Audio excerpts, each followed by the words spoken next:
الفني على طول بلاقي بشوف عندك ستوريات، كنت اول ما تعرفت عليك نعم. ستوريات الفنانين كاتبين لك ونجوم سوريا كمان ايام زمان كاتبين هذا. لك، ايه بيكتبوا لك انت الاصدق وانت اللي قلته ما حدا قاله وانت يعني بفناجينهم القهوه. اسمح لي بلش من سوريا. نعم. واول توقع بدي اطلب نشوف صوره في صوره نعم. رح نشوفها على الشاشه للنجم جمال سليمان، نعم. للنجم الشامي، نعم. والنجم أيمن زيدان. أنت بتقول إنه في اغتيال لشخصية من هالشخصيات، وغيرهم كمان. هل تتجرأ اليوم على الهوا بحكي غير تقول نعم. لي مين تتوقع اغتياله الليلة؟ فنان ايمن زيدان يدير باله على حاله، والشام يدير باله على حاله، وفي غيرهم كمان يدير باله على حالهم. سمي لي مين؟ يعني بشكل عام الوسط الفني بشكل عام، حتى المؤيدين والمعارضين في اغتيال شخصيه منهم يعني. فيني سمع غنية تفضل اكيد. للشامي. حاضر. ما عليك ما عليك، حسمع منك. باخذ قبلها مني. ماشي.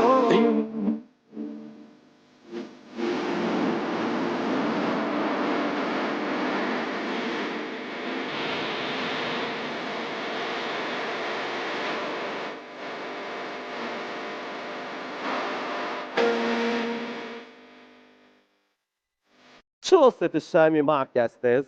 والله ما في اي قصه، بس انا بالنسبه لي يعني يا ريت لو ما توقعت له ولا وقفت جنبه يعني. شو يعني وقفت جنبه؟ يعني أنت يعني انا بتقول، بس خليني أطرح سؤالي تفضل. للعالم تعرف، أنت تفضل. ألام مصطفى بتقول إنه أنت اللي كنت، أنت اللي عرفت الناس، أنت اللي ساعدته للشامي ليبلش، وتحديدا إذا بدك بأول أغنية غناها، صح؟ انا بحكي لك بامور واقفه جنبه نفسيه. انا إيه ماني مخرج ولا كاتب، اوكي. إيه.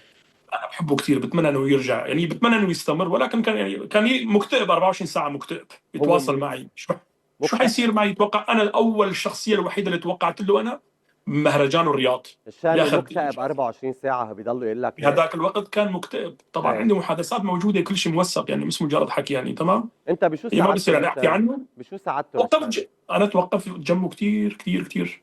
مم. نفسيا انا بحبه كثير، ولكن انا بشوفه ما حيكمل يعني، ما حيكون شامل الايام الجاي. أوكي.